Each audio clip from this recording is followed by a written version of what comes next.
Example number 4. Perform a test of null theta 1 equal to 0 versus alternative hypothesis beta 1 greater than 0. Use the alpha 0.05 level of significance. In step number 1, the problem already asked us to perform the hypothesis testing, so we just copy from the problem. Step number 2 is the alpha. The alpha given us in the problem is 0.05. SB, the standard error of the slope, we already calculate before, that is 0.387349. The formula to compute the t-test statistic is B1 divided by SB.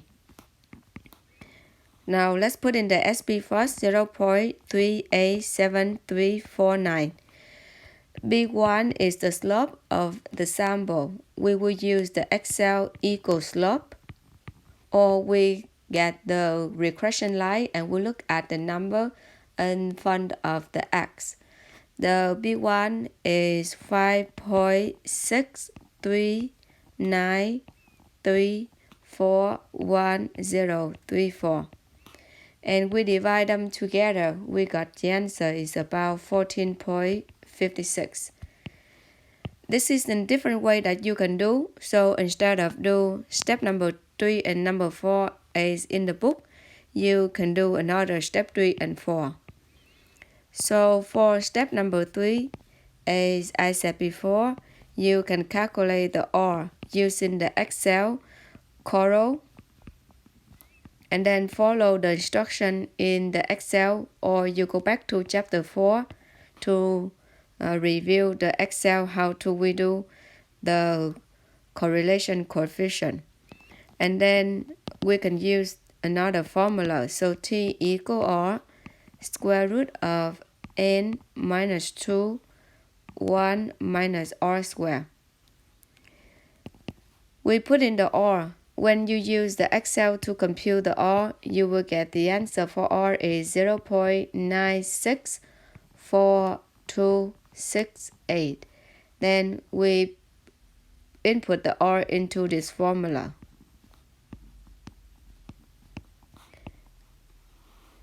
We have 18 pairs, so we got 18 minus 2 on the top and 1 minus 0.964268 square.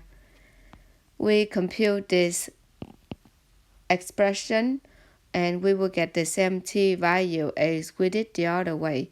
So we will get 14.56 also. Then in step number 5, we will do the p-value or the critical value. You know that critical value is always easier when you use the t-table to find, okay? But anyway, we have the technology, so we can do the p-value. We go back to the null. So the problem asks us to check the alternative hypothesis is the slope of population is greater than 0. So from this step, we will do the right tail.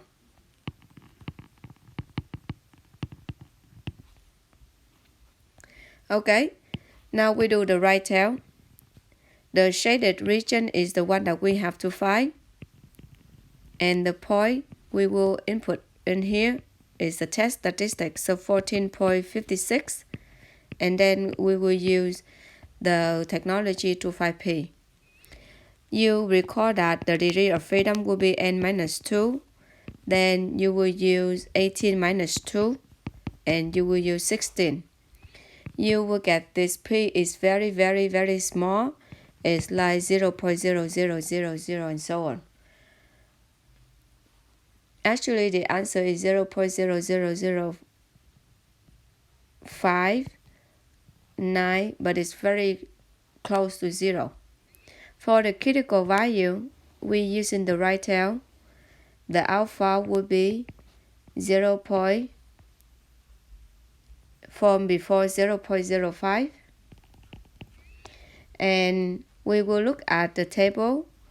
We use 0.05 for alpha. The degree of freedom is 16. You put this number together. The critical value that you will get is 1.746.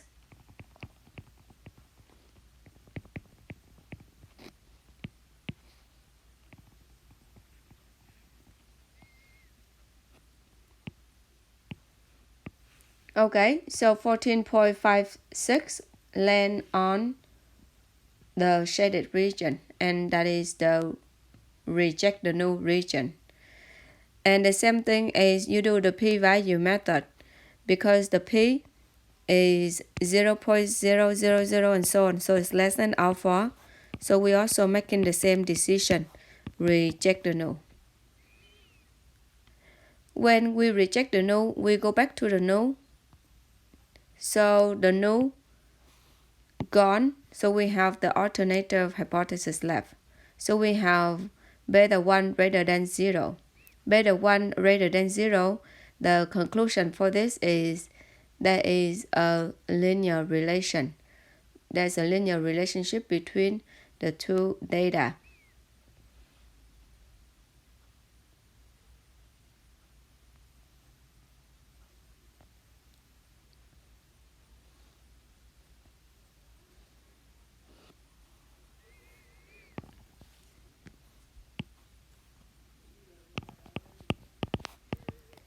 There is a linear relationship between, in this case we're talking about the candy, so the X represent for the fat and the Y represent for the calories. And we want to understand it better, so you see that beta 1 greater than 0, it shows us that the slope is go that way, the line will go that way. So that's why we have the slope is positive. This telling you that with more fat, X is the fat. If we have more fat, we will have more calories. So in the candies, it contains more fat and more calories. If we are testing that beta 1 less than 0, this is mean that the X is more and the Y will be less.